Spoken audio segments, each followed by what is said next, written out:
后来韩国瑜确定未来参加到国民党内的总统初选。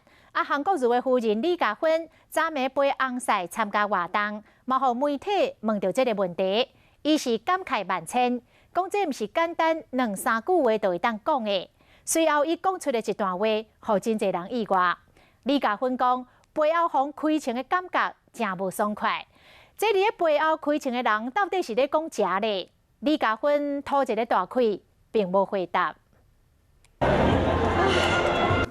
面对镜头，高雄市长韩国瑜夫人李嘉芬大声吐气，被问到韩国瑜是毋是要选总统，已经互人温和印象的李嘉芬罕见讲出重话。我觉得他就是一个做事情很磊落的人哈，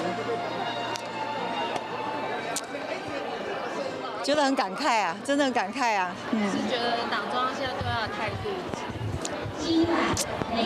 不晓得，我觉得人跟人的交往，对我们来讲都是非常的就是我觉得人就是真诚嘛。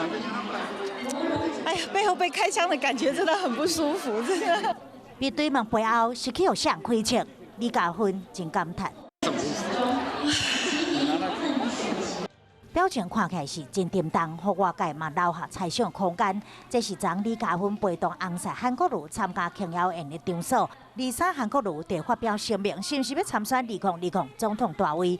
李嘉芬表示，背后被开枪的感觉真正真无爽快，这个话嘛，互人看到伊对翁婿目前的处境深深的感慨。